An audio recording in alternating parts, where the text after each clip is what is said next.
Hello, everyone. Welcome to Echoes and Embers podcast. And you can tell we're not in our normal setting. We're here with a special guest in Colorado Springs, Colorado, with Jeff Cota. It's an honor to have him here. Oh, thank you. Very humbling. Thank you. We're excited. We're excited to talk about all things in the farrier industry. And we're going to take the time to get the information from the person that is usually interviewing everybody else, and we get to interview him today. So thanks for coming, Jeff. We're very honored that we just happened to be at the same place at the same time so we could take the time to do this. So tell us a little bit about yourself. Well, I'm editor of American Farriers Journal, and I've been doing this about 12 years or so. And it's just been a joy. And we're American Farriers Journal is based in the Milwaukee, Wisconsin area. I have a small family, wife, 2 kids, and we're having a ball. Great. What brought you into the farrier industry? My wife. Really? Yeah, she didn't mean to, but she did. And no, I was working for I've been a journalist for about 30 plus years, and I started as just a regular reporter at a small town paper in Texas. And as we went along, I hopscotched around the country, and then met my wife. And I was working at a construction trade newspaper in Milwaukee. And while I was there, my wife saw the little ad.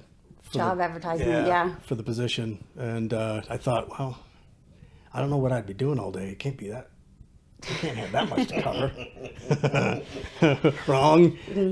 Mistaken. Yeah, big time. That was the first hard lesson. I interviewed with Frank, and for some reason he thought I was the best for the position. So. Well, I can see why. You've done great. You've really very brought well. some great content to the farrier industry, and you've opened up a lot of opportunities for people, and you show the real behind the scenes, what's going on every day and all the disciplines with all the different farriers, because it's not just one farrier and one discipline that does one thing. It's a really vast industry that has a lot going on, so you have a lot to keep up with. Yeah. And Frank set that foundation. I mean, he set that whole thing up where that was the goal, was to show what it was really like behind the scenes, so that, or even in the barns, because everybody can learn something from everybody. Absolutely. You might be in 45 years, but you see a kid who's only been doing it for 5, and he's just thinking a little bit outside the box, and you point that out in a Shoeing for a Living or a farrier tip or something like that we publish, and they can pick that up and run with it. Absolutely. We learn new things all the time from younger guys that just think differently. Yeah. They just have a different way of looking at it, and we're like, why didn't I think of that? Yeah. I've had young guys come in as wannabe apprentices, no schooling, no education, no nothing, come to work from me. And they'll go, what do you think about this? And it's just like, now it's normal practice in our businesses. Just the way to do things and how to go about it, or even the thought process of it. It changes the rhythm of it, the production of it. And, if we can make our jobs efficient and easy, because there's nothing easier about what we do, the middle aspect all the way to just getting the job done, there's nothing easy about it. So if we can make something go a little smoother, and a lot of times that young mind, is the end of it. Yeah. I think too, and it's kind of silly, but not that they want to reinvent the wheel, but they're trying to find the easiest, quickest way to take care of it. And where I think sometimes we're like, okay, we have to do X, Y, and Z in order to make this happen. And then they come in and they're like, no, it still works this way. Yep. And you're like, you're right. Yeah, I mean, we're all creatures of habit too. So we have established the way that works for us. A lot of times, especially the older you are, the harder it is to Absolutely. break those habits. and then you have somebody come in who just thinks differently, like you said, and then they just introduce something, and sometimes you can adapt to it really quickly, and other times, because you've been so entrenched in that habit, it's difficult to break it. Absolutely. So I mean, there's that too, but you know, it's an opportunity to learn something new and incorporate something new. And I think it helps these younger guys too to understand, like, if an older generation farrier is willing to take some advice from me, then I'm going to listen and take some advice from them. It works both ways. You don't have to be a seasoned farrier to have, you know, a tip or a trick to share. You know, it takes all of us. So it's definitely beneficial, and it just gives them a way to think, okay, they do accept me. They are willing to hear what I have to say and share their ideas, and it just becomes a community. So, and in the farrier community, I think that's what we all strive to be. I know it didn't always used to be that way, but community in this industry, I think, has changed it a lot. How have you seen the community change? Oh boy, well, there have been so many changes in the last, particularly in the last 5 years. But it was always welcoming when I first started. You know, the farrier industry, I've never seen any other industry that is so giving to one another than this one. That's not to say there aren't divisions. That might be one of the biggest problems that the farrier industry has. However, you know, the explosion of continuing education opportunities is immense. Yes. I mean, this podcast is a perfect example of that. 5 years ago, there were only a few podcasts, and now look at them all. You know, that's just another opportunity to capitalize on windshield time when you're going from one barn to the next. You know, and you don't have to see our ugly mugs while we're talking. Right. You know, just that's what I do. When I'm driving, most of the time when I'm out on the road, I'm flying into, say, DFW, and then I'm driving 6 hours. Right. You know, so I'm sticking my phone down in the bottom pocket of down by where the ashtray used to be. Yeah. And listening, using Bluetooth. But you know, between that, I mean, this weekend alone, there are 3 large continuing education opportunities. Right. ELPO has theirs here in Colorado. Amsterdam Farrier Supply has theirs in Pennsylvania, and the IAPF has theirs in Missouri. Right. So, I mean, there's no excuse. Everybody has that opportunity. It's out there, yeah. Yeah. Now, you know, some of these you have to pay for, but most of them you don't, especially with the wonderful clinics that they have at the Farrier supply shops. Yes. Not only is it free, you get a free meal. Right. You know, I understand that there are family considerations, but you don't have to go to everyone. Right. And for our shoe manufacturers out there watching this, I mean, thank you, our shoe manufacturers, our nail manufacturers, our pad manufacturers. I mean, all of our suppliers that provide the materials and cost for us. I mean, they make that possible. And Absolutely. That's what people don't understand. You know, those banners you see is not just because they want to put their name up there. Right. They're there because they are making this possible for the younger generation. Yeah, they're supporting the industry. Yes. And without that support, we're not having these opportunities to improve ourselves. You know, and you know, the Farrier supply shops, I don't think people quite understand how much work goes into putting on these clinics. Yes. Because you know, there's a lot of blood, sweat, tears, organization. Yes. There's a lot that goes onto that. So please, whenever you go to one, thank them immensely for everything that they've done. Right. And just even the running a supply shop alone is huge. We had Jason Miner from Farriers Depot on one of the previous podcasts, and we talked about how hard it was to run a farrier supply because you're dealing with all kinds of farriers against all the different disciplines with a million different types of products, and everybody wants something different. So there's a lot going on. And when they do have those clinics at the supply shops, it gives you an opportunity to see everything, because you don't know all of the new products that are there. You don't know what shoes have come out. And if you take the opportunity to go to those clinics, you can see the inventory as well. Or even the opportunity to talk Farrier to Farrier. Well, I use this product because. I don't use this product because, and it's nothing against the product, just that product just doesn't fit that Farrier style for that particular situation. You know, because like myself, I carry all kinds. All kinds. I mean, you know, guy goes, I only use Kirkart. Well, me too. But I use Libero too. And I use, you know, I use about every I use Cons. I use, you know, because I use that manufacturer shoe. That shoe, for the situation that I use it, best fits what I need for me. I'm not saying that you would do the same thing, but that gives these young guys that opportunity to talk to people and go, this is what I use for that. This is what I use for this. This is, you know, and this best fits. And if that young Farrier style is close to that fellow, well, that just took 10 years of trial and error off. Yeah, I mean, Red Renshin was our technical editor at American Farriers Journal. He's a Hall of Fame farrier from Wisconsin. And his entire life as a farrier, he was trying something new all the time. That's me. He, when, I mean, there were periods when he preferred a leather pad, and then he would switch to plastic, and then he'd go back and forth. It just depended on what was going on at the time. Sometimes it was just a bad day, and it's, you know what, we're going to use this.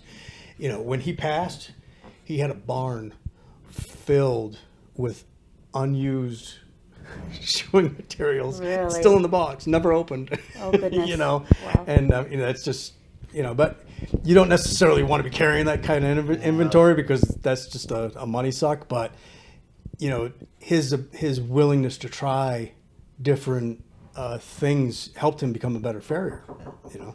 Yes, and opened the door for other farriers. It opened the opportunities for other farriers to be able to use his knowledge and his trial and errors and each of the different, you know, aspects of whatever he was working on. They got to use that information and determine what it was going to be beneficial for them or not. Absolutely. So, and you're not going to know until you try it. I mean, you know, there are a lot of people who will choose a product. They won't choose a product just because of where it's made, or whatever. You know, you might want to give it a shot to see if it would actually work for your particular. It's okay. For your particular situation. You know, that pad might be better in this situation because of the climate, because of the discipline, because of the horse, whatever. There's so many different variables that, you know, you gotta do some trial and error too. Absolutely. So you talked about Red Renshin, and you know, there's a lot of other great guys that have given us some information, you know, in the industry and helped to grow the industry. Who can you think of? Tell me the 3 guys that you can think off the top of your head that really have helped this industry grow. Oh boy, that's a great question. And those are just the ones you can come up with, not the ones. Well, that's the Yeah. thing. You know, there's so many.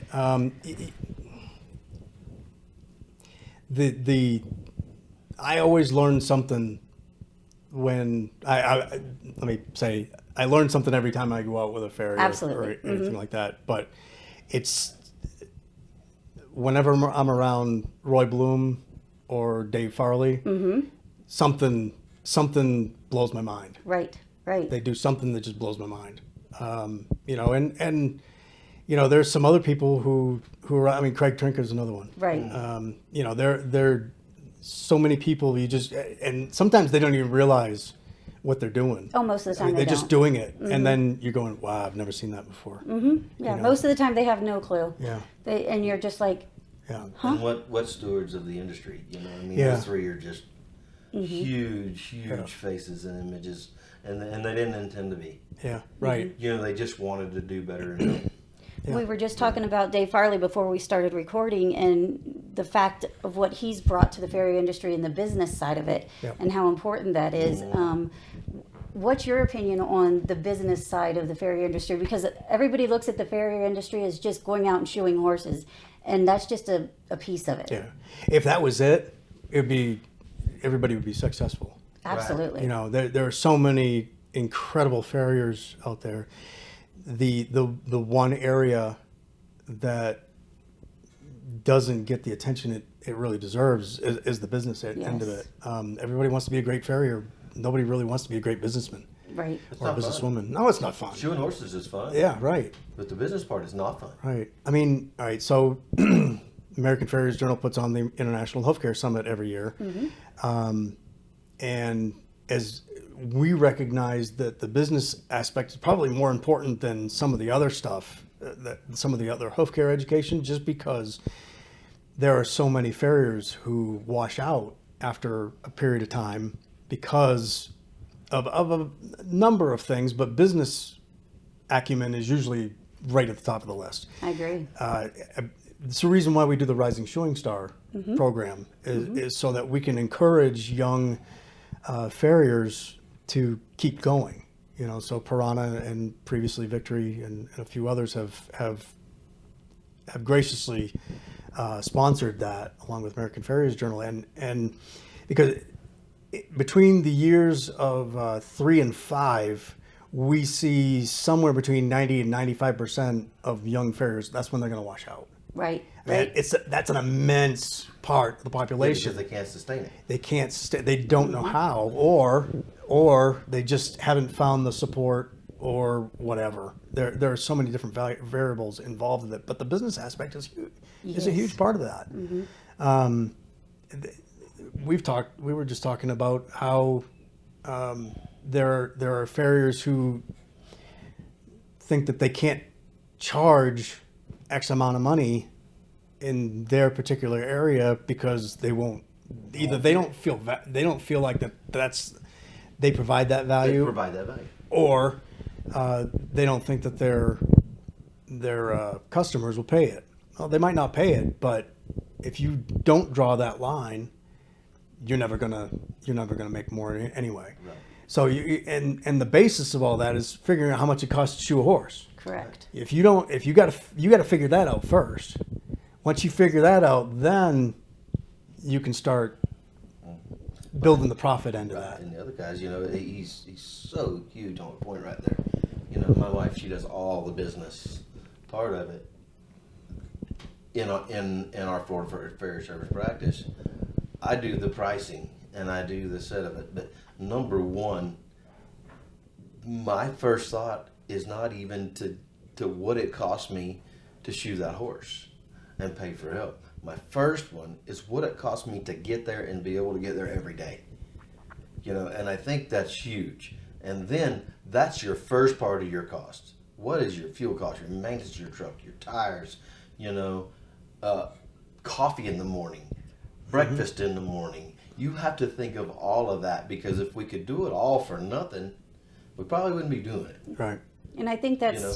huge too, because reliable and dependable transportation is the only way you're going to get to your clients. If you do not have reliable and dependable transportation, it's no different than the stigmatism that, you know, farriers are not reliable and dependable. Right. So, bottom line, first thing is you need to have reliable and dependable transportation. You don't have to have a trailer. You don't Right. have to have a fancy truck. You don't have to have any of those things. It You needs to just get you there. need to have a way to get you there so that you can show up. There's always going to be those times when you break down or something comes up, but you start with reliable and dependable, and then you grow from there. Like, you can start, I mean, we've probably had 8 or 10 setups since we, you know, started 30 years ago. I remember the first one was a Toyota Tacoma with a little topper on the back that the side doors opened up, and Clayton built boxes in the back of it, and it worked great for us for a long time, you know. And then the next one got a little bit better, and the next one got a little bit better, and we were able to do that because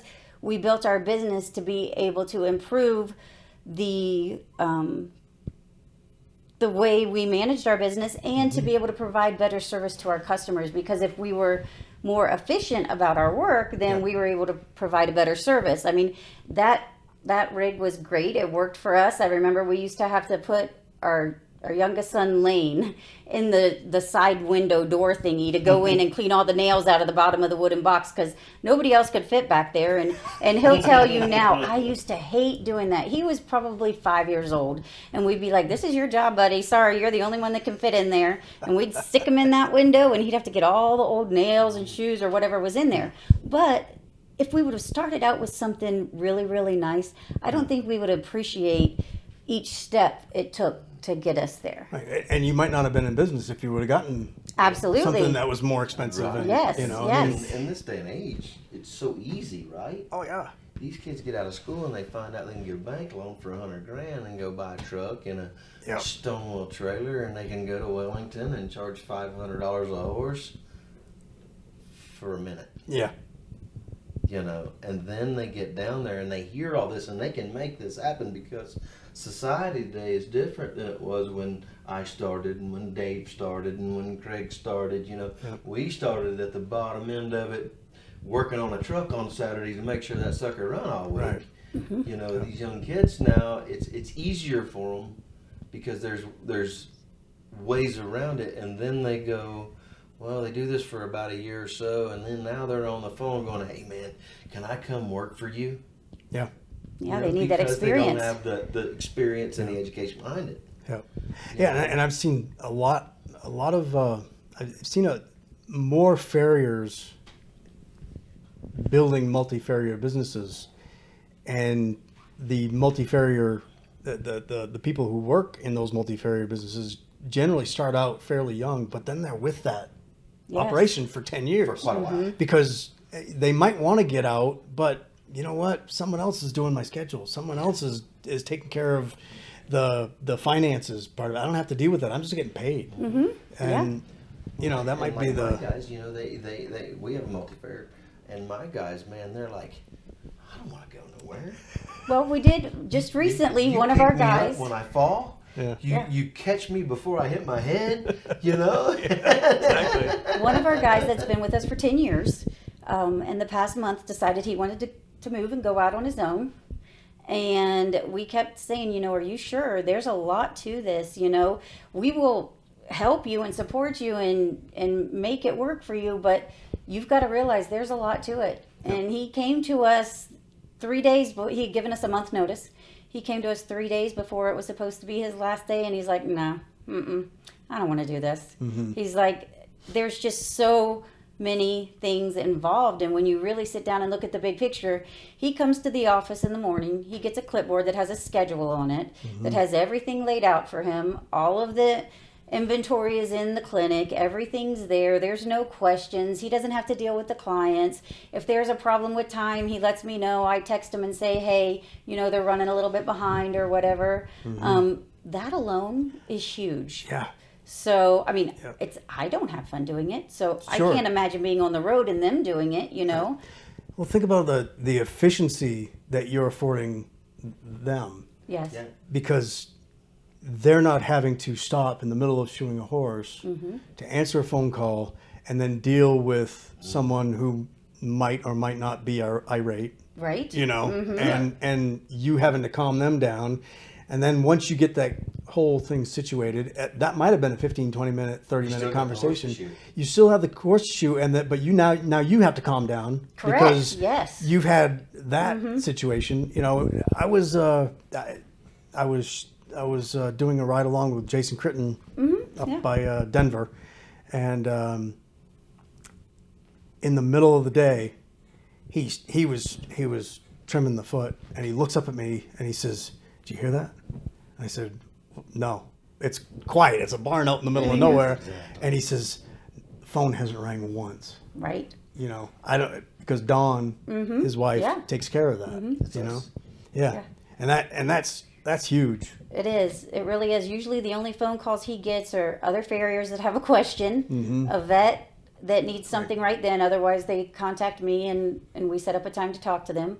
Or if I'm calling him to say, hey, you know, X, Y, and Z. But typically I text, and then he'll call me when he gets an opportunity. But just like you said, when you're talking to an irate customer and you have to calm down, that energy transfers to that horse. Yep. So you have to bring it down a notch before you go back to finish that horse. Yep. Now you've got a horse that's been standing in the cross ties for however long you had to talk to that client. Right. And then it's just a whole big picture. Yep. So it's definitely beneficial when you have somebody else taking care of it for you and making sure the inventory's there and making sure that the truck's scheduled to have the oil changed, that the guy's, scheduled to come detail it. All of the things that go along with it are taken care of. So that's why these multi-farrier practices have been, very beneficial. And the guys see the benefit to the support that they receive from the older guys that are there. And that's so important. And we didn't have that, when we started this. I remember we had web TV. We would get on and we would search different articles. At that point, we could not afford a subscription to American Farriers Journal. So at that point, you would send an article for so many cents a page, right? Yeah. And I would call in and I'd say, okay, I want this article, and this article, because I'd go to the Farrier Supply and see what was in there, or I'd happen to see it somewhere or somebody posted it. And so I would call and just buy specific articles. And then I still have some of them in the office from where you guys just printed them off and sent them to me. And that was huge education for us because we didn't have the other opportunities. And now there's so many opportunities for education. But I do feel that these guys that are really interested and have a passion in it, they really appreciate the mentorship they get from the older farriers, the farriers that are willing to share the information. And it's very important in the industry. And you know what it's like when guys don't have that. And like you said, some of those are the ones that just can't make it. They can't push through. And some of them, they're intimidated. Yes. The younger ones, they're at a, Don't be. oh yeah, there's no reason to be. When you go to a clinic, you can always tell the new ones because they're hanging out in the back. Yeah. And everybody else is talking or getting together, networking and whatnot. And they're. I would encourage them to get involved because then you're not going to get turned away. No. That it's one of the things that I hear either on Facebook or even when I'm talking. Well, I don't want to get involved with competition. I don't want to do this. I don't want to do that because they just seem so standoffish and better than everybody. No, that's not it at all. They're business minded. Yeah. They're driven. They're not there they're there because they love it. Yeah. And they're there to have a good time, but it's still business. Yeah. Yeah. And if you ask a question, they're more than willing to spend the time with you. All you have to do is ask. And I was up at Olympia Farrier Supply in Washington, and that's what Ken Floyd does. He keeps an eye out for somebody who's hanging out in the back, and then he goes over and starts talking to them, and then he introduces them to somebody else, so that he's that bridge that starts so important. That. It's so huge. important. I wish it was there when I was younger. Yeah. But I think it makes the guys that it wasn't there for more apt to do it for the younger guys now, and those guys appreciate it. They really appreciate that somebody's taking the time. I mean, we didn't come to conferences for a long time. We were probably intimidated when we didn't see the value in it, and we were like, well, we can't take the time off work. We need to do what we need to do to keep our business running. And then the first time we came, we were like, wow, look at what we have been missing. There wasn't a bunch of guys that thought that they were better than everybody else, that didn't want to answer the questions or didn't want to talk to you. We've met some of our best friends at these conferences. And we wish we would have done it sooner, but and that's why we encourage these younger guys. Clayton taught a clinic in California last year for Zanalotti, and there were, I can't remember how many guys there, 20 or 30 guys that were there. When we went to the conference last year, 6 new guys that had never been to a conference came with the one guy that had been before. And 6 of those guys were at that conference, and Clayton had said, we'll see you there. And we thought, well, we might see them. 6 new ones. And it was like, this is great. These guys really, really are interested in learning, and they understand they have to put a little bit of money out to be able to receive that that value back. Right. Yeah. And you know, once you get yourself immersed into it, just, you don't even have to immerse yourself. Just walk through the door, and all of a sudden you're part of it. You're part of that community. Absolutely. And that's all you have to do is, now it can get expensive. You don't have to do every one. No. You don't have, I know people who do one major conference a year, Right. but they don't do the same one every year. Right. And then they go to a couple clinics a year. You don't need to go to every one of them. But the other thing to keep in mind is that you can write some of this stuff off too. Oh, yes. Some of these educational opportunities you can write off. I don't know if it's completely. It's a percentage of a subscription, a trip. It's a business trip, so your meals are part of that expense. Yes. So I mean, these are all. I would highly recommend. I know this is expensive too, or can be expensive, but it's worth the money. Is getting a CPA. Oh, indeed. I mean, yes. We do. Yeah, you have to. I mean, there are people who you don't understand. You won't necessarily understand all of the different tax laws. There was I know of a farrier who moved from Colorado to Wisconsin. In Colorado, at the time anyway, I don't know what it is now, horses were considered livestock. So that's a different tax bracket than in Wisconsin, where it's not considered, a horse isn't considered livestock. Right. So, and the tax laws are different in Colorado versus Wisconsin. And he ended up getting drilled by the state of Wisconsin Right. for a lot of money because of back taxes that he should have been paying that he didn't. Yes. And that would have been saved with the CPA. Absolutely. you And know. it is so important. And I don't know everything about it, nor do I want to know everything No. about it. I want somebody else to handle it so I can work on the things that I bring value to. Right. They bring value to taking care of our taxes and telling us what we need to do and where we need to spend money and where we don't. Yep. And it's not like somebody's telling us what to do. No. It's this, they're sharing their knowledge with us to help us get the most out of our business. Right. And so I completely agree. Yeah, that little piece of advice of, well, you need to spend a little bit more here, keeps you out of a different tax bracket. Correct. So that you're not paying more taxes.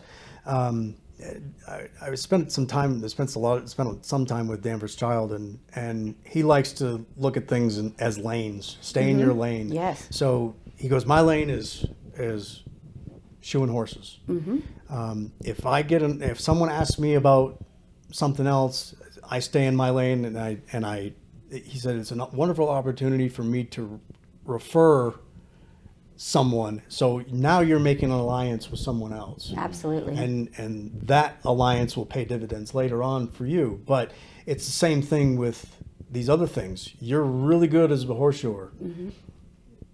Stay in your lane, get a CPA, get someone who does insurance, all these different areas that help you do your job better, and take advantage of their skills, because you're not necessarily, you might be a great horseshoer, but Well, that's us. I mean, I shoe the horses. yeah, I shoe the horses. yeah, She's the business side of it, and then I have my scope of work. She has her scope of work. Anything outside of that, we refer to someone else. yeah.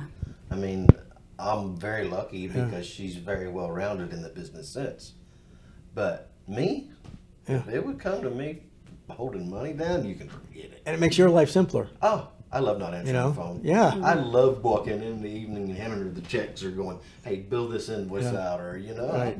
all I'm planning for the next day. Right. And having that CPA or the insurance person makes your life easier. Absolutely, because I don't want to know all of those things, and every state is different. Yep. So it makes it very difficult. I mean, I know the things that in Florida, our insurance laws are unbelievable. So just having the clinic, and we were living on the same property that the clinic was on, we had to have a special insurance called doing business on property insurance because we lived on that property. Yep. And that was in addition to our mobile liability policy, our other liability policy, and so there was the insurance alone was ridiculous. I would not have known this if we Yeah. didn't have an insurance person. Now I know a lot of people that run businesses on their property that don't know and they don't do it.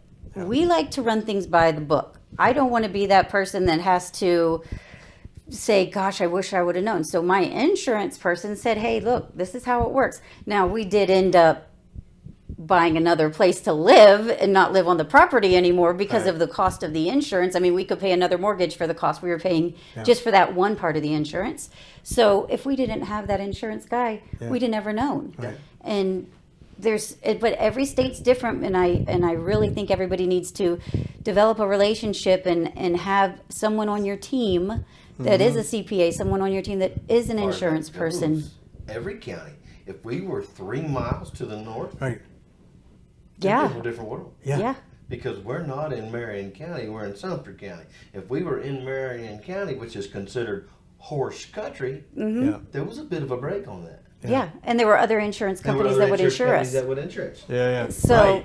there's Yeah. just a lot, and so that you mentioned that, I think that's a great tip, and I hope that more guys listen to it. And I know everybody kind of tries to stay under the radar with certain things Yep. and stuff like that, and I get it, but it is important in a business.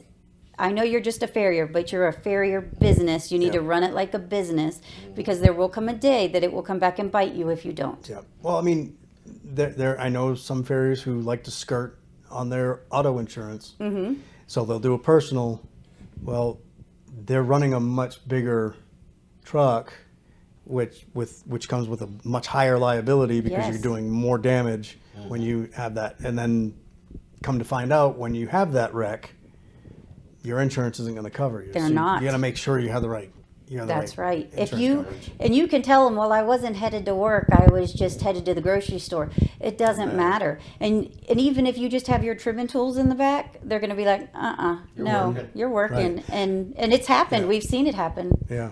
And Yeah. so it's a scary thing to have to happened to deal us. with. Well, we've always had the business insurance, but somebody we know had personal That's and they right. got into an accident, and it was a fight, and finally then the insurance company won, and they didn't pay out, and Okay. so that's a big expense. And for those of y'all listening and watching, I mean, you learn that stuff talking to people at these conferences. There may not be a class on it, but if you talk to one of these guys like Dave, that's very business minded, and those guys, and they'll lay it out for you. If you ask them, they'll tell you. And I think one of the biggest mistakes, not to kind of roll back a little bit, is like he said, those guys go to the back of the room. And I used to talk to young guys, and say, I would ask Vern Dryden this, or I would ask Raul Bros this, and they're like, well, you're lucky you know those people. I said, I didn't. Yeah. Yeah. Right. I didn't. I met both those guys through horses I was working on, and we were fixing to lose them. Yeah. And now, because of one horse that they may not even have been able to fix, that we were too far gone, that maybe I messed up on, or maybe I Didn't know enough. do the right thing at the right time, or didn't know what to do. Now I can pick the phone up at any given moment, Yeah. and they're there for me.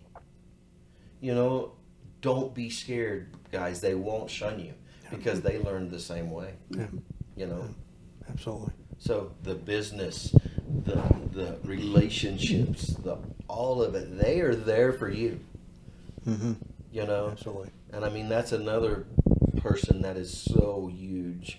I mean, Raul Bros has done so much yeah. for education in the industry. I mean, he's probably one of the biggest pushers of the industry. Yeah.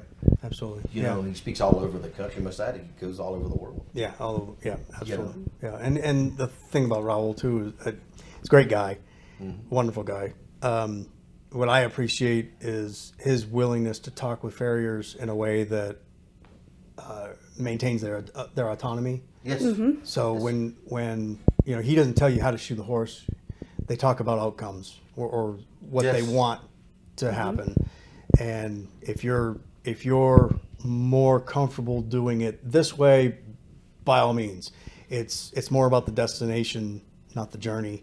Absolutely. And but don't discount that journey. That journey is how you learn to get to the destination in the first place. Right. Guys, if you ever get the time to hear him talk or an opportunity, don't miss it, because it's one of those things you might not can afford to go, but you can't afford not to go.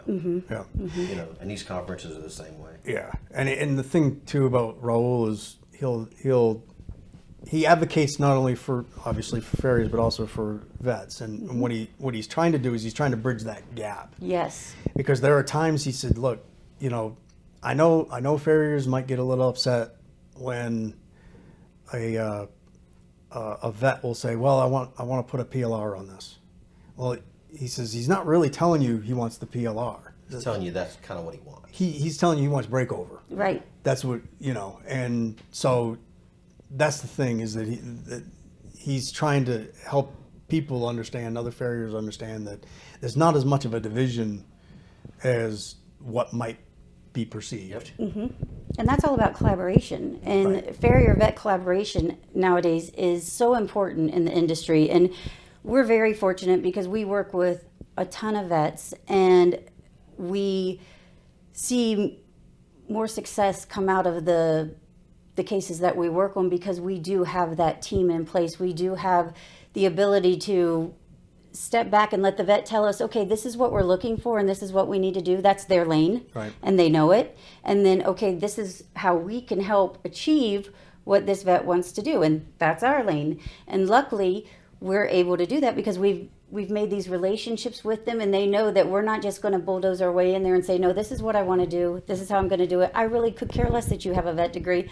I don't know. I don't want to hear what you have to say. Yeah. This is how we're going to do it.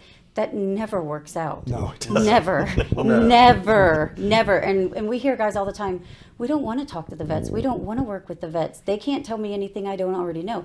They might not tell you something that you don't know, but they may give you an idea that will help you understand how that horse is going to heal or have a better success rate in that situation, what shoeing package will benefit the aftercare. You know, there's so many different variables.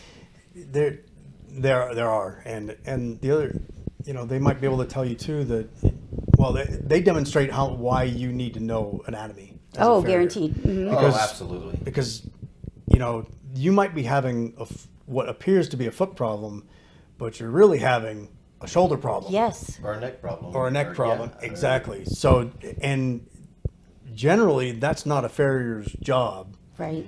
but it might save you as a farrier, because now it's, you know, it wasn't something that you caused. Right. And having them talk with you through that, you can save yourself a headache and solve a problem. And you're also working on your collaboration skills. Right.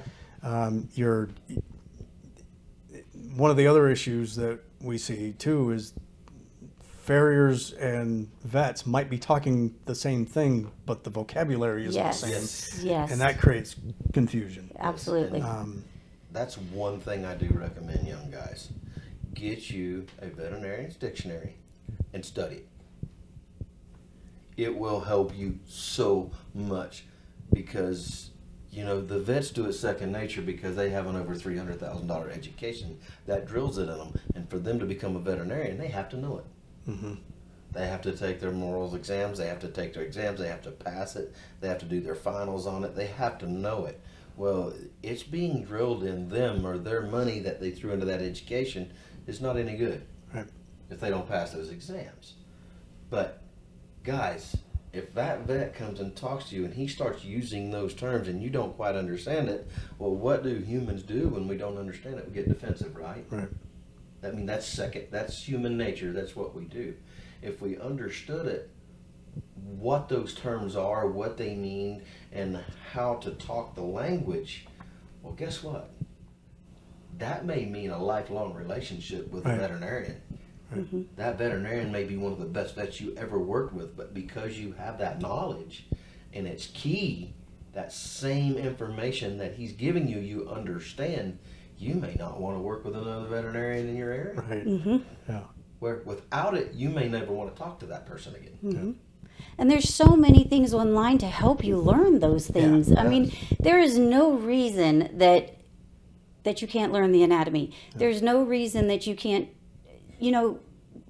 invest in yourself, because that's basically it. You're investing in yourself so that you can be there for the horse, so that you can understand what's going on. And we have clients all the time that, they'll come in and they'll be like, it's a foot problem. Well, no, it's not a foot problem. It's a neck problem. Right. But once we get that neck problem figured out, we can work on the foot problem, because it's all connected. And we talk about all the time about the whole body is our job. It's not just the feet, You're a horseshoer, not a hoof Yes, shoer. exactly. Right. And so we have to understand, what comes together and where it all meets. And anatomy is so important. And we preach this with the young guys, that come to us, and we're like, anatomy is the most important. When we get a new guy that comes, I automatically, the first thing they get is I order them an anatomy book, and I give it to them, and I write on the inside of it, good luck with your journey. This is going to be one of your favorite resources to go back to, yada, yada, yada. And it is. And one of the ones, Bob Grizzle wrote a book, and it's called Lameness for the Layman. And he's a wonderful vet, probably one of the best vets that I've ever dealt with that can diagnose stuff over the phone. But anyways, so in this book, it has QR codes. So whatever he's talking about, you go to that QR code, it's going to bring up examples. It's going to show you pictures. It's all laid out. It's easy. It's simple. And I know a lot of people don't like to read. I love to read. However, Clayton hates to read. Therefore, I will read stuff to him because he needs to know it, and he doesn't want anything to do with it. But the QR codes are lovely because you just click on that QR code and it explains everything that he just went over in the book. So, Stop right there for a minute. Okay. That being said, guys, she would read to me because I hate it. And the reason I hate it is because I don't retain it like most people. I have to read a book 5 and 6 times to understand it. So, and my wife we would lay in bed when I started this journey, and she would read those articles that we got from AFA. That we couldn't afford the subscription, but they'd send them to us. So the moral to that, guys, is surround yourself with people that believe in you more than you believe in yourself, and that are willing to carry you through the bad times. Yeah. Because if you don't have that, you won't be successful. Yeah. I'm sorry, but there's just no other way around it. Via your parents, your wife, your sister, your brother. If it's another farrier that believes in you and you don't. Because there's going to be times that you don't. There's going to be bad days there, and especially in this industry, and we see it daily. I mean, there's a big push about veterinarians and mental health, and it is so important because it is really tough. Farriers see the same side of it. It's just not documented. It's not, and it is there, and that's something that we're getting ready to launch, the Equine Enclave, which is basically a support group for the farriers to get together. We're going to meet once a month in person, but we're also going to do an online thing so that people that are not close can be involved in it, because the support, when you're dealing with horses and you're their last stop, and it's up to you to make that decision whether or not they're going to make it or not, those cases stick with you. Yeah, they do. They don't go away. Yeah. And when you have to tell a little girl, I'm so sorry, we can't save this horse. And she says, can you please just try?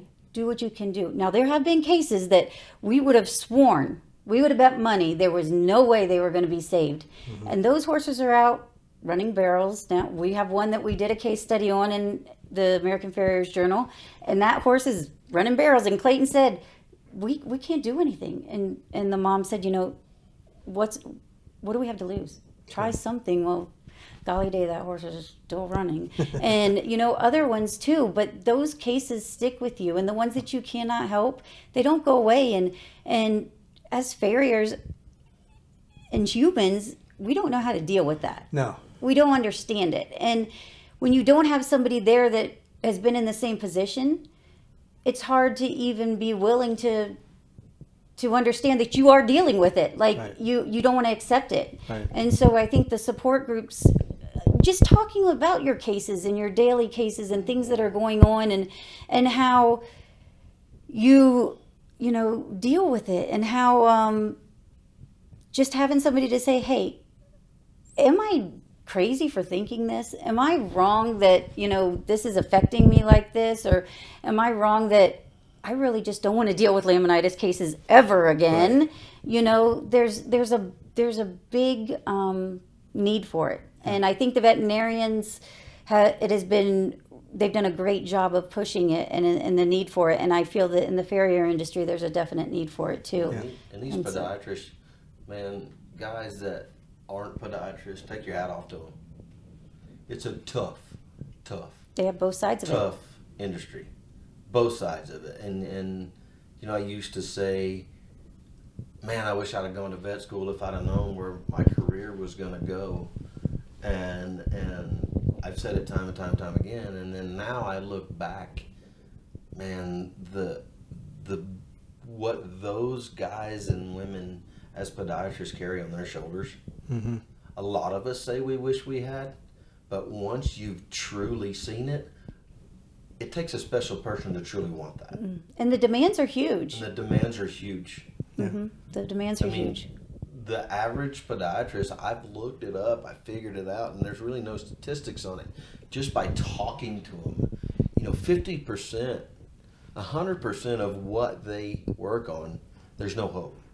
Right.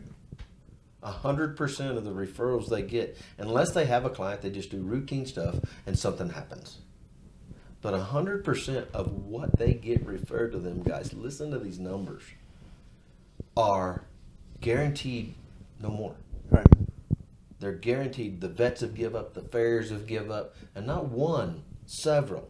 Yep. The owners are like, I just need, I heard about you. This is the Hail Mary. This is our Hail Mary. And let me tell you something, what I mean by taking your hat off to them, those guys, on an average, are saving 30% of those horses. Right. Do you know how massive that is? Those are lost causes. 30% of Yeah. guaranteed no more. Right. And some of them are in a great facility like Root and Riddle out of, Raoul out of North Carolina State. They're in these top-notch facilities. Some of those guys some years are getting 50 to 65%. Right. That is so honorable. Mm-hmm. Yeah. You can't, you can't say nothing but great results. Yeah. Can you think of a story that that has made a big difference in you in this industry? Like, what story has stuck out that really made you think this industry is really taking a turn to be something better than we ever thought it could be? Well, I don't. I was at the AFA convention in Chattanooga, the last one. Mm-hmm. They had to skip a year, and Lee Olson, farrier in Texas, says, "Hey, a group of us are going to go shoe some horses. You wanna come?" I said, "Yeah, sure." What had happened was Talby Runyon, a local farrier there in Chattanooga,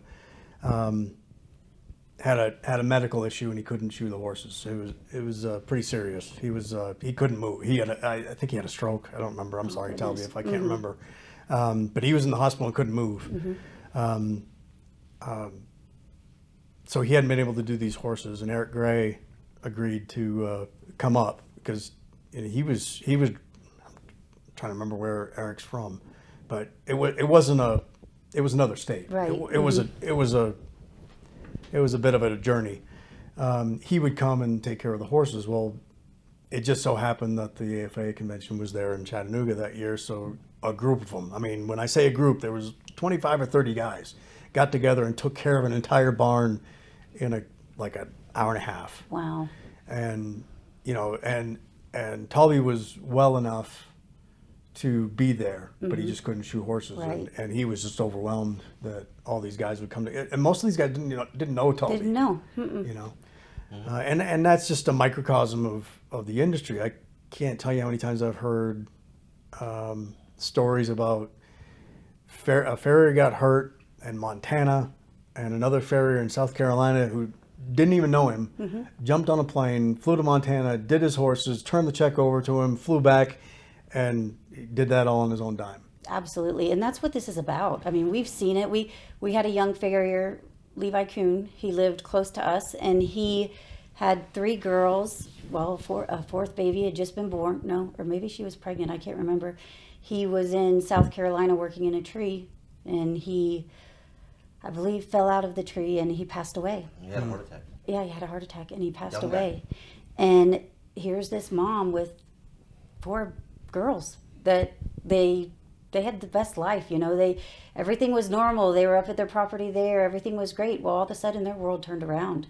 And we contacted some other guys, and the Kissimmee Valley Livestock Show that we were part of, we got the facility for the day, and we had everybody haul their horses there.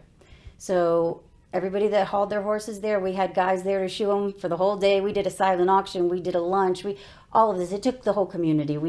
I just happened to be the one to put it together. And we had a secretary that was working for us then. She was from Alabama. She called her shirt person in Alabama. We had a guy draw a picture of Levi on a horse. She had the Alabama guy do it. Well, we couldn't get the shirts in time, so she drove to Alabama, picked up the shirts. So those were sold at it, and we turned everything over to his wife. And when we called guys to come do it, they're like, yeah, how long do you need us? When do we need to be there? What do we need to do? So then they called their clients and said, hey, instead of me coming to do your horses this month, bring them up here. Let's give back. Let's do for the better good. And that's what happened. And we had more horses than we ever thought would show up. What was it, 5 farriers, I think? I think there ended up being more than that. I know we shot $10,000 worth of horses. $10,000, Wow. yep. Wow. And so you can't. That's on. It gives you goosebumps. Yeah. You know, I mean, and you see it in different disasters like the flooding in Texas, Right. when the farriers got together and they were doing search and rescue on horses. So the farriers went out and trimmed and shod the horses. When someone threw a shoe, they were there to take care of that. They have the wildfires in California. Some of them are shoeing the horses for the search and rescue there. Another farrier, Marika Ellert, is on search and rescue herself with her dog Rogue, and she's out there Wow. searching. You know, I mean, the entire. I can't say enough The about industry how is pretty amazing. it is. It And really these is. are the things that people don't realize. Yeah. These are the stories that bring this industry together, that show you the type of people that are there for you when you can't be there for yourself. Yeah. The type of people that are willing to share their knowledge, their love, their support, whatever you need. I mean, I don't think we've ever had one person that we've asked to help with something that we were putting on or doing. I don't think we've ever had one farrier say no. No. I cannot not remember ever. And normally once that farrier said yes, he'd call another guy and that person would say, oh yeah, I'll be there. And it's just a big, it's like a snowball effect. It's It like- all comes together. It's like crazy. It's almost like a sibling rivalry. Yeah. Like, You know, these farriers are like, oh, so-and-so, he's just...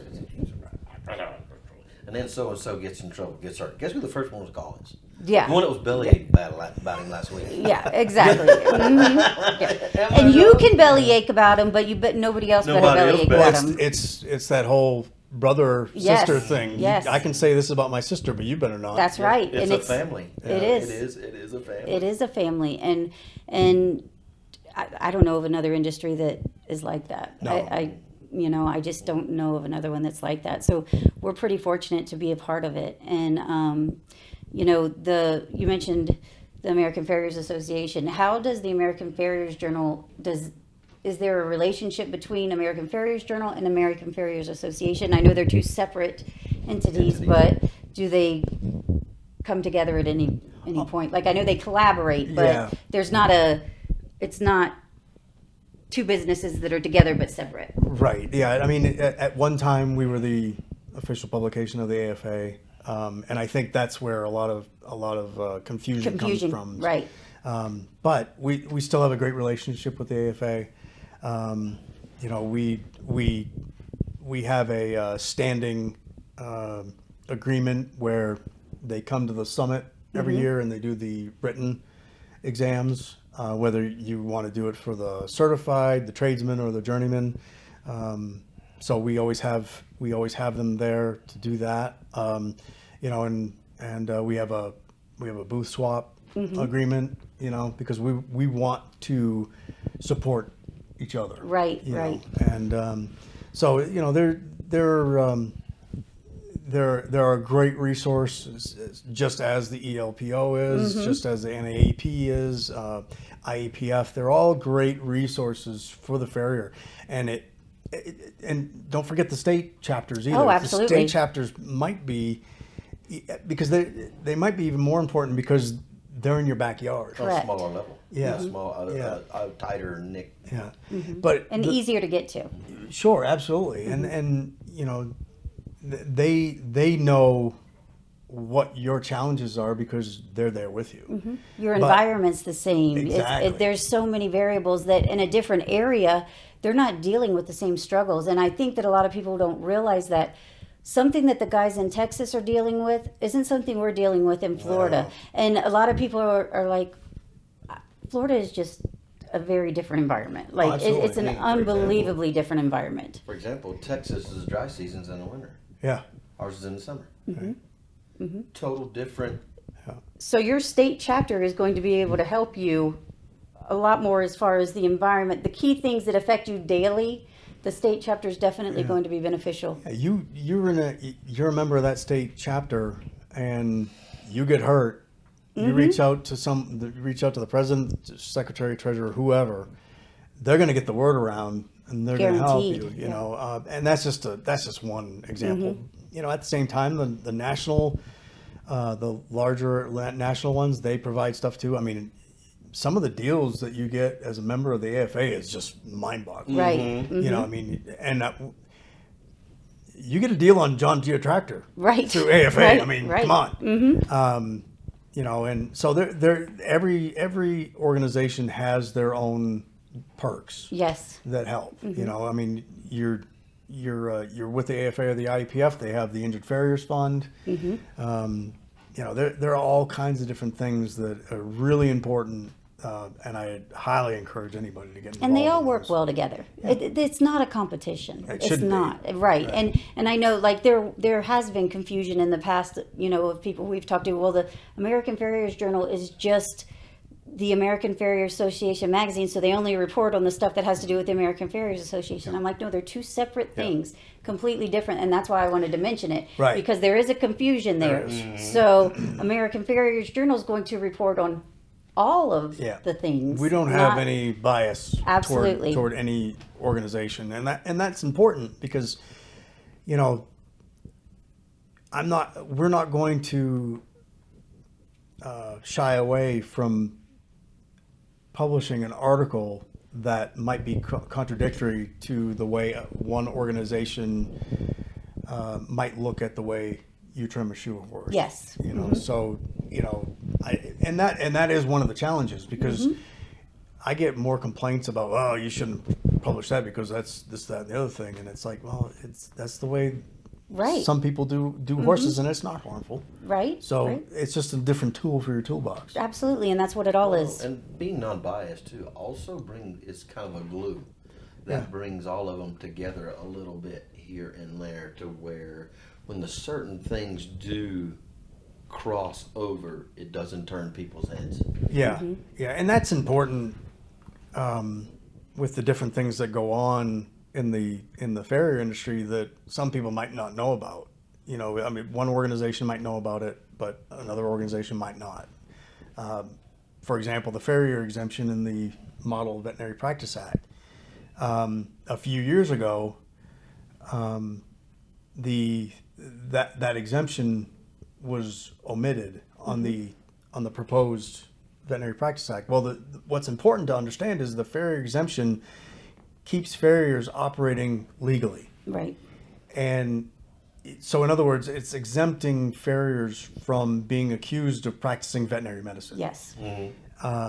Now, the model is not a law. However, every state takes that model Veterinary Practice Act and they adopt it in some way in their state. Correct, yes. Now, it's not all the same. Some states look, as I mentioned before, look at horses as livestock. Right. Others don't.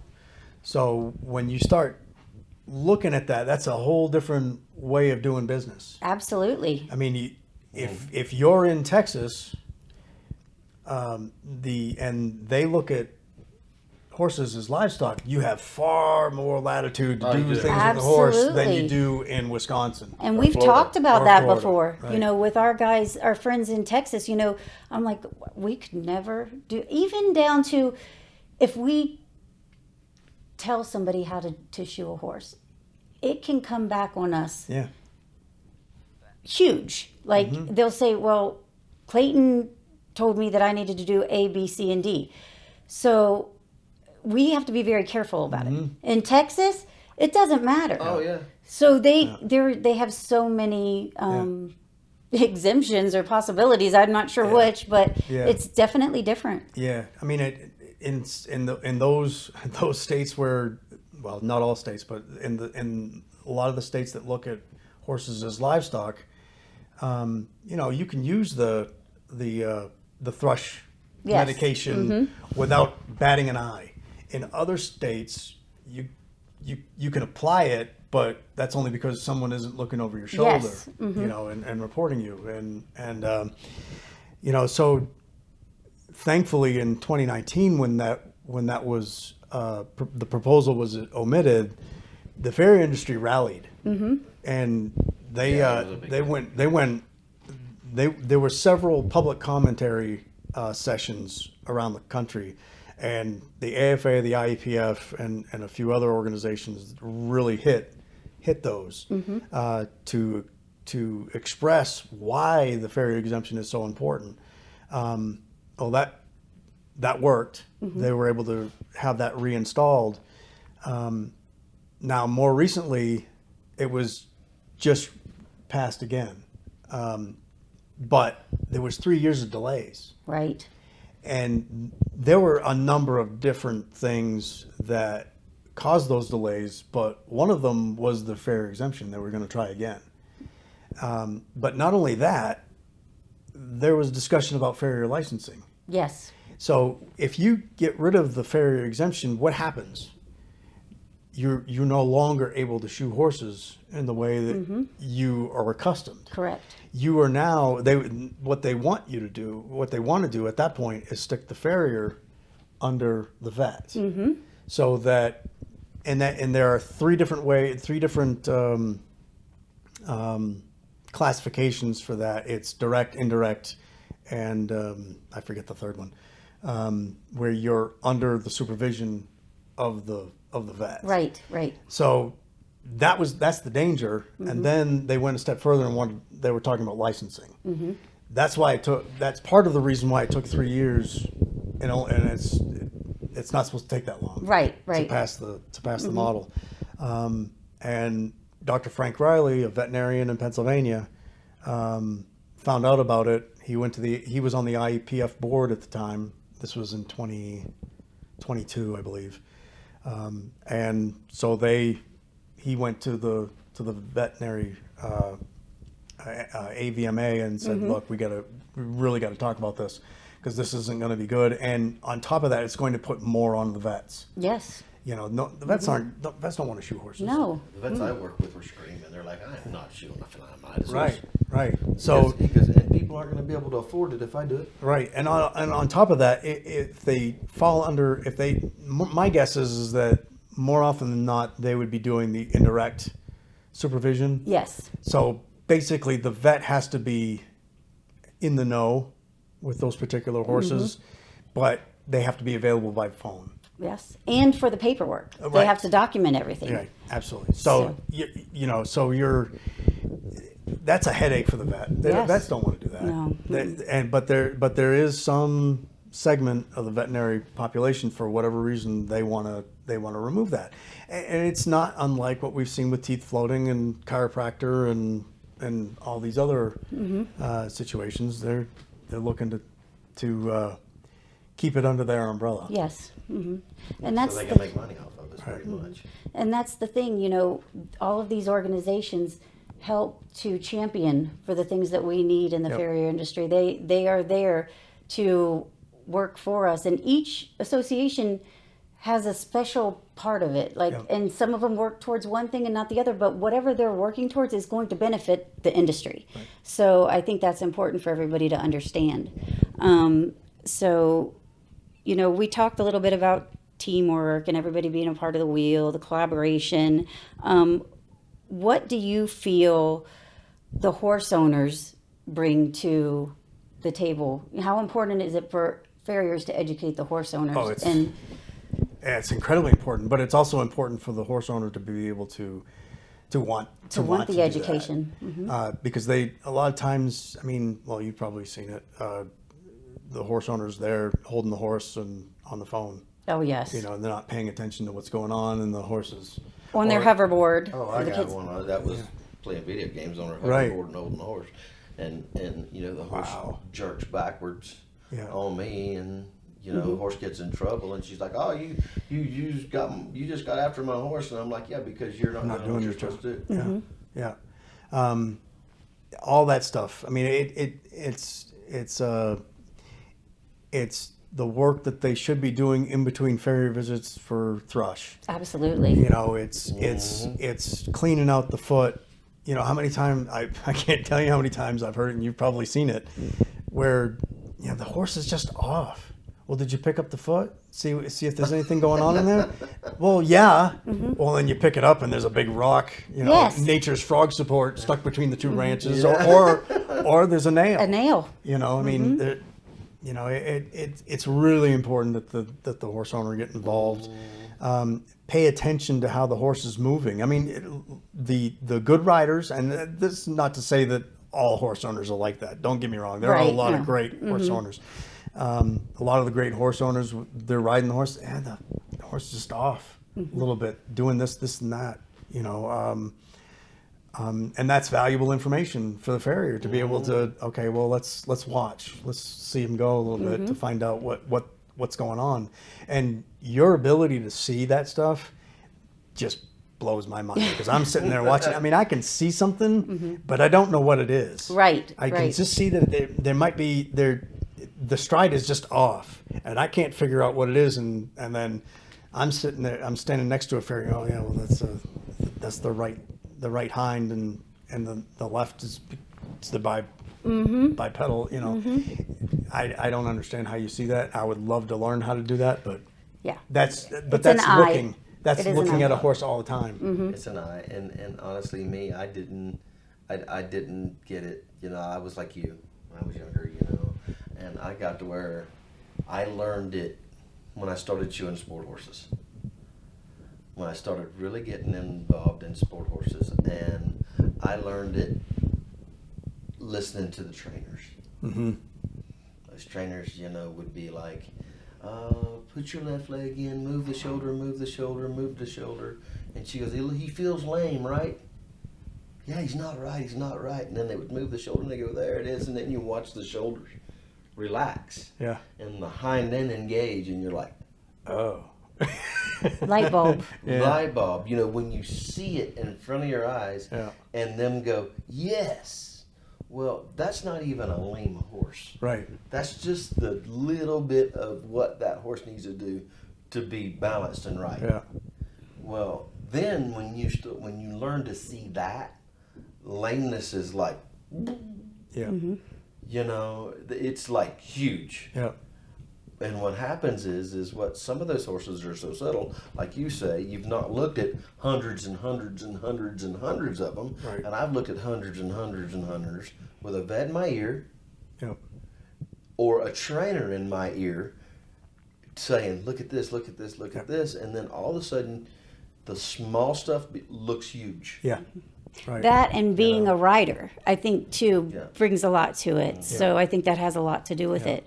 And when we can educate these horse owners, it helps the entire industry. Absolutely. Because it doesn't, so that phone call that they would typically make to a veterinarian on a weekend for a horse that's a little bit off or lame, they're going to say, oh, wait, this isn't something I need to take the time of, to call the veterinarian today. It can wait till Monday.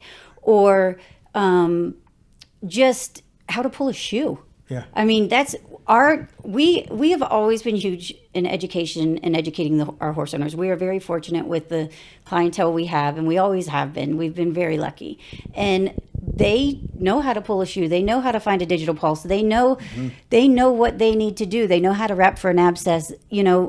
Our clients get a little picture that says, okay, A, B, C, and D. If it's an abscess, this is what you do. You store this in your phone under our number. That way, if something happens, you can go back to this, and all that does is gives them the tools that they need to A, not freak out, and B, not make a call that's not necessary. Right. And if they're not our clients and they're coming to our horse owner clinics, it's helping their farrier, their vet, their trainer, so it's a cycle, and the more they know, the better off they are, and it helps the entire industry. Absolutely. Yeah. And I mean, the problem that I hear more often than not are the horse owners who are new horse owners. Yes. Or they've been horse owners for several years, but they still are at square one. Mm-hmm. And they haven't trained their horses to even pick up a foot.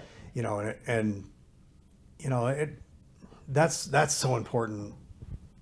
Farriers aren't trainers. Correct. And they shouldn't be trainers. Correct. They're there to do one job. They're staying in their lane. Mm-hmm. And having a horse owner who takes the time, if you're gonna invest in a horse, take the time to spend with them so that they can be good for the farrier, for the trainer, for whatever that you're wanting to do. Without that, you just spent a whole lot of money on a pasture ornament. Yes, absolutely. And that goes back to, how do they keep their farrier? Right. They keep Right. their farrier by doing the things that are going to benefit the farrier and not make their job harder. And all of those things come into play, every single one of them. Because if your farrier is grading you on an A, B, C, and D level, and you're at a C, and you're never there to hold your horse, or if you're there holding your horse and you are on your phone and they've got somebody to move into that spot, you're out the window, and you don't want to be that client. And, they're the first ones that say, I can't get somebody to come. I can't get a farrier to be consistent. I can't get a farrier to be reliable. Let's look at some of these things and see what's going on. And then the other side of that too is client compliance. If we educate them and the reason why we're asking them to do what they're doing, not because we just want to have them take the time out of their day to do this. There's a reason, and we've seen what happens when this doesn't happen. Right. So let's go ahead and teach them what's going to happen if they choose not to be compliant, so that hopefully they decide to take our advice, be compliant, go through the motions, and have success out of an injury or whatever. Because without client compliance, we can look really bad, because absolutely. nobody knows it wasn't us that didn't do what was supposed to be done. They just know that horse didn't come back from an injury, or they know that horse's feet look like crap. They don't know that horse is standing in a pond 24 hours a day, or that rider decided to not give the horse the time off and has been jumping it every day. So I think it just comes back to educating the owners on all of the different pieces of the puzzle, because in the end, it's going to help everybody. Yeah. Moral of that story is we're only as good as our clients. Right. Yeah. Understanding how important the foot is to the horse is probably the foundation, because without that foot, you're not going to have that horse. Absolutely. I can't tell you how many times I've heard a farrier, and you might have experienced this. The horse owner says, "Well, I can't afford to pay. Can I get you next week?" Mm-hmm. But they're walking around in new boots, and they're talking Right. about how great, these. They're bragging about these boots, or they just bought a new saddle, and they might have needed the saddle. Don't get me wrong; Mm-hmm. they didn't necessarily need the boots. And then your farrier's having some quiet conversations with themselves about, is this horse owner worth it? Right. Because your horse needs the feet trimmed and shod more than you need the boots. Mm-hmm.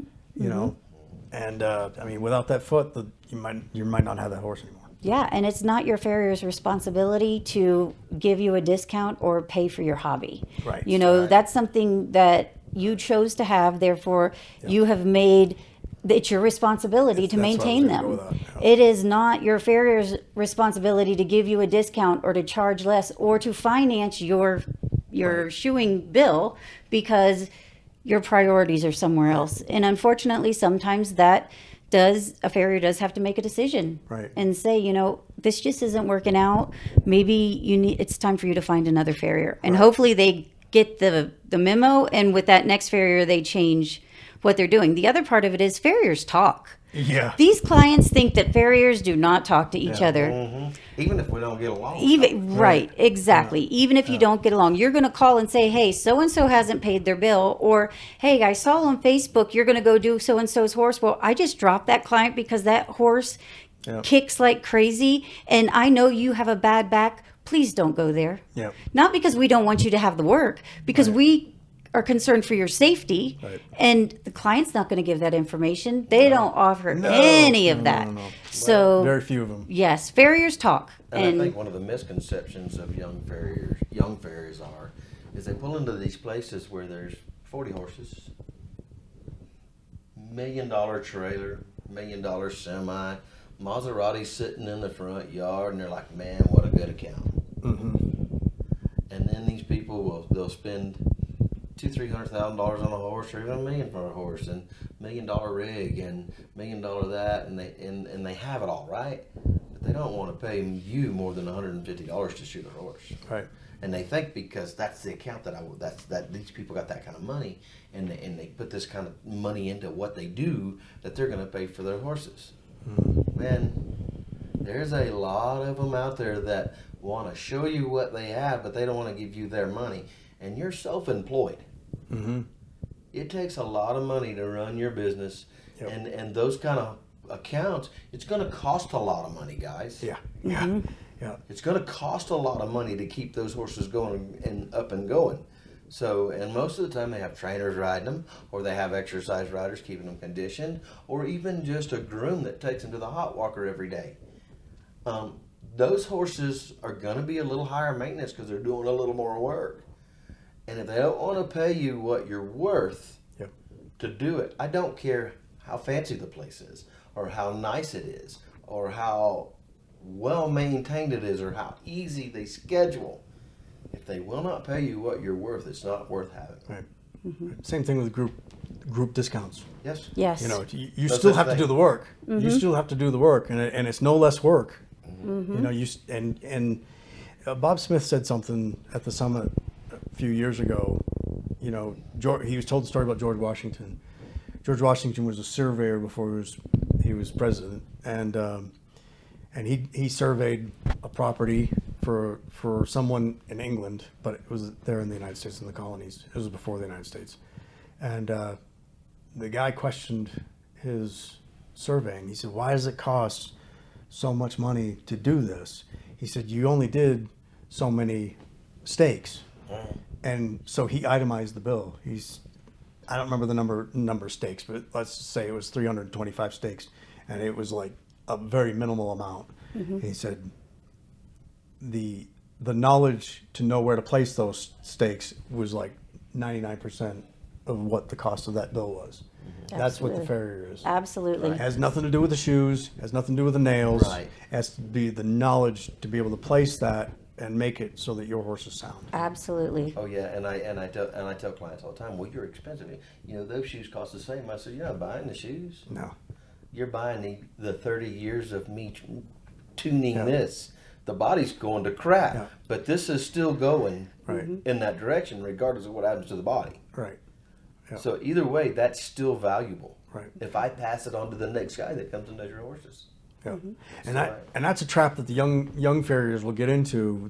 The horse owner will say, "Well, you're resetting that shoe. You're using the same shoe, so I should get a discount." No. It has nothing to do with that. It's you bought the shoe. The client didn't buy the shoe. You bought the shoe, and you're applying that shoe. You're being paid for the knowledge of how to apply that shoe. Absolutely. Absolutely. And understanding the wear, how that. I tell you what, if you've ever talked with Danvers Child about wear patterns on Oh, yeah. shoes, oh man, that's another mind-blowing moment. We were talking about before with Dave and Roy and Craig. Danvers is another one. Yeah, yeah, absolutely. Yeah, he's been such a huge influence in the industry as well. Yeah. You know, yeah. Absolutely. Well, I know we've gone for a while. For a We while. could still talk and talk and talk, yeah, and this could go on you for know, the next 3 and days. I'd love to be able to sit down with you again. And there's so many Yeah. more things we wanted to ask and talk about. I think But we've missed check-in. yeah, maybe. But let's close up with, what is one piece of advice you'd give a young farrier? Don't be bashful. Absolutely. Find a mentor. Find a mentor who's going to help you. And I know that's a loaded one. You have to find someone who is going to be willing to take the time to teach you. And you also have to understand that you, at the beginning, are a money suck. Absolutely, yeah. You're not worth what you're getting paid at the very beginning. And I don't mean that as disrespect No. or criticism. You're costing that man money. You're costing that person a lot of money because you don't know what you don't know at that point. Yeah, you might have gone to farrier school. You might know how to trim and shoe a horse. But the knowledge that you're going to get from your mentor is going to propel you into a long future in Career. horseshoeing. Understand the importance of horsemanship.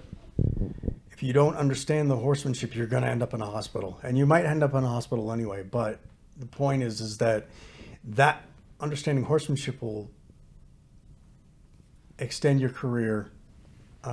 You'll know the blow up before the blow up happens. Yes, yes. So find that mentor. Understand. Listen to what they're teaching. They're not just teaching you to Put shoes on. right. Listen to how they tell you to sweep the floor. That's more important than Yes. you think it is. Dave Farley says you can know the value of an apprentice by their relationship with a broom. Yes. And that is so true. And I would say 200% true. That is huge. Yeah. And another piece of advice that Dave says is bring a pad and paper and a pen We tell our guys that. and write your questions down, but don't ask them until you're in the truck after. Absolutely. Because more often than not, when you write the question down, you're going to get the answer before you get back in the truck. Absolutely. And if you haven't gotten the answer, then that's when you Yes. ask that Yes. question. And don't be afraid to ask those questions either. I mean, we got a new guy that just started with us, and he does that. Yeah. He's got some pad of paper and some lunch back, and he's not asked me a question yet. The best ones, I will say, the best guys that have come to work for us have taken that piece of advice we give them at the beginning when we interview, and the ones that are the most successful are the ones that do it and do it for long term. It's not just the first couple days, you know, because you learn something new every single day, and you'll never know enough. And I think the bottom line is it's all in the details. Yeah. The details are where, you know, the understanding comes in, because there's a beginning and an end, but everything in between is what's important. You learn the beginning and the end in shoeing school, I think, but all the stuff that got you there is the details. It's the important part, Yeah, absolutely. and keeps you going. It's just this industry is such a tough job. It's a tough job. It's a tough juggle. It's not a job. It's a lifestyle. There's no other way around it. And guys, if you're not going on vacation thinking about shoeing horses, if you're not standing there on wedding day while you're kissing your wife for the first time in marriage, thinking about, oh, maybe dang it, I could have been shoeing horses today, and I'm married, and what a great person to share it with. But it's something that gets in your blood, that carries it. And not only is it something that gets in your blood that carries it, the way it will carry you through life, if you never stop shoeing horses and start shoeing, if you don't continue it until the day you retire or you're too old to do it or whatever, if you're in it for more than 5 years and you have a mentor that really is there for you and a loved one that is there for you, it will set your path with the way you go through life. Mm-hmm. Yep. And it's important too to have those boundaries. You know, we were talking about that this morning. Take the time. Take the time away because you will burn out. Absolutely. If you don't take that time early on from the beginning, don't let your business run you. Yep. Set your business up the way you want it to be. Don't start something you don't want to continue. You know, don't take Saturday clients if you don't intend on going to a Saturday client every 5 weeks, because once you take Saturday clients, they're Saturday clients typically. Right. So don't start something. That the hard way. We did learn that the hard way. You know, we talked about it this morning. We used to work 7 days a week, and You can't do that. you can't. It's not Daylight to sustainable. dark. It's not sustainable. And I think the more that we share that with, the more understanding these younger guys are, because if they're passionate about it and they're hungry for it, they're going to work 7 days a week. They're going to They want to. yeah, they're going to encompass it in every aspect of their life. But there has to be some boundaries, especially when you have family. There has to be some boundaries. Clayton shared this morning, you know, how he came in one night and his picture was on the refrigerator. You know, we've talked about this at some of the conferences, and he came in and said, you know, why is my picture on the refrigerator? And I said, your boys forgot what you look like. And that next day was the first day he took off, and I can't tell you how long. Yeah. And, you know, he would show up for their stuff. He never missed anything. But it was always, okay, let me run to a baseball game, and then I've got to run back and do horses. Or let me run here, and then I've got to run back and do this. It was never take the whole day or take a vacation. You know, it was so it's important, and start it that way. Yeah. Don't get 10 years into it and realize, gosh, I've missed so many opportunities. Well, yeah, and that breaks up marriages and your families too if you're not. It almost did ours. Yeah. I mean, Yeah. it It's almost rough. did ours. Yeah. I mean, there's a high divorce rate. in Absolutely. the Farrier industry.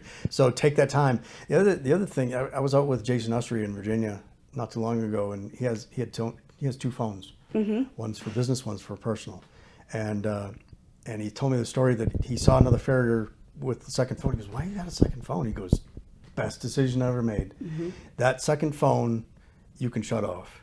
Mm-hmm. You don't take it on vacation with you. You set up coverage, but you don't take it with you. You have business hours. Yes. And that's where you draw those boundaries. Mm-hmm. You know, if it's important enough, you can check your texts, you can check your voicemail, but make sure that when you're going to check those, that you're in the frame of mind to receive it. Correct. You don't, you know, if don't do it at 11 o'clock at night, right before you're going to go to sleep, because you're going to stay up. Yes. Mm-hmm. You know, figure out what works best for you, and then that's when you receive that. Absolutely. And be mindful and intentional. You know, that's basically what you're saying. Be mindful of what you're doing, intentional of what you're doing.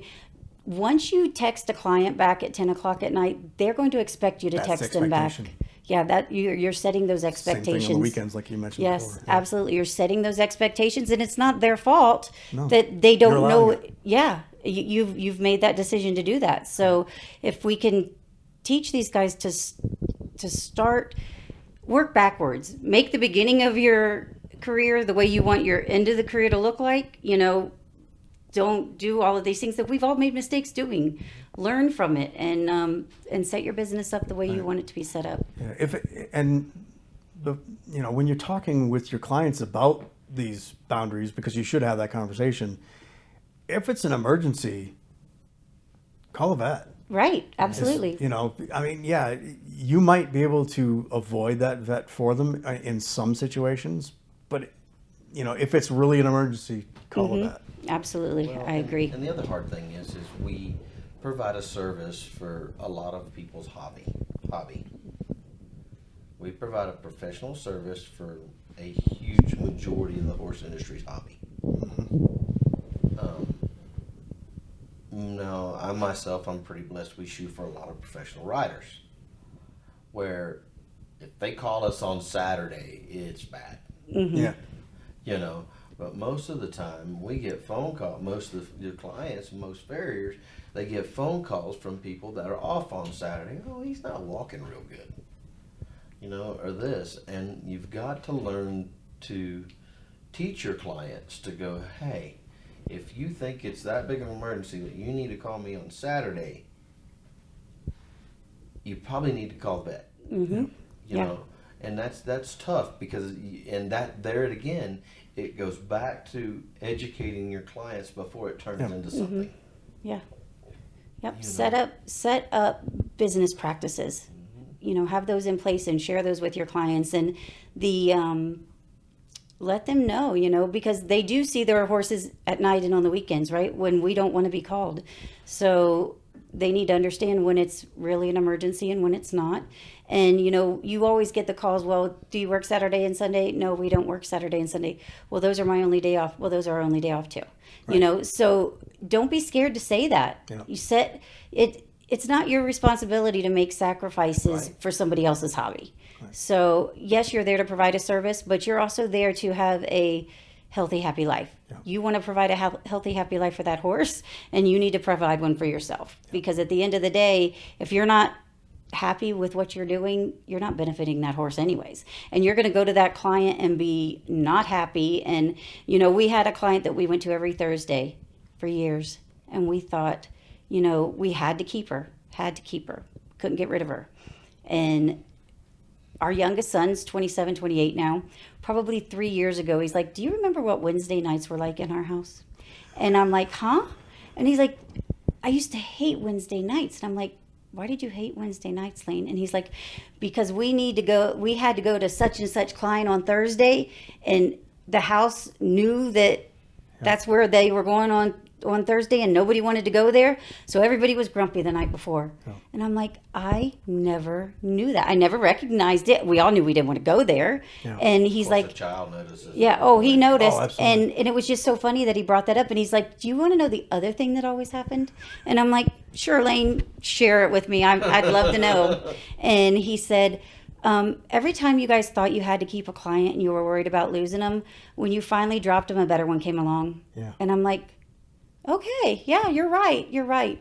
Could you have given me this information years ago instead of now, you know, because you took some years to share that with us, but you don't realize it. Yeah. Mr. Business, our 28-year-old Mr. Business, you know, I mean, that's him. Now he looks at those things, but it's just kind of funny. Like, we never thought of it that way, but it's true. It changes your demeanor. It changes, you know, everything.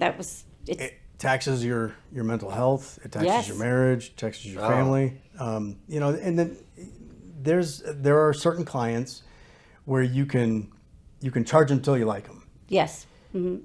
But there's also something to be said about firing them with cause. Absolutely. And letting them. You have to, when you fire someone with cause, you have to tell them exactly why you're firing them, because that's going to benefit the next person. Not only the next farrier, but it's going to benefit that horse owner. It's a tough lesson to learn. Absolutely. But once they understand it, then eventually they're going to be defensive. They're not going to like you initially, but eventually they're going to have that self-reflection. Absolutely. They're going to think well, it might be in the shower, it might be on the drive to work. Well, that kind of hit hard. Maybe I ought to think about why. Yeah. You know? And that it's going to benefit the horse. It's going to benefit the farrier. It's going to benefit the horse owner. Yes, absolutely. And I think that's a good point to end on. And like I said, we could talk forever. This has been wonderful, great information. Like I said, there's so much stuff that we wanted to talk about and didn't get to. So hopefully we'll be able to catch up again. But we appreciate you taking your time this morning to meet with us and talk and share this information with the industry, because it is all about sharing information, empowering the equine industry and the future of farriers to be able to have the best possible chance at having a successful career. So thanks, Jeff. We appreciate it. Well, thank you for having me. Thank you for having me. It's humble and an honor. Absolutely. Thank you. All right, guys. Have a wonderful day. Bye-bye.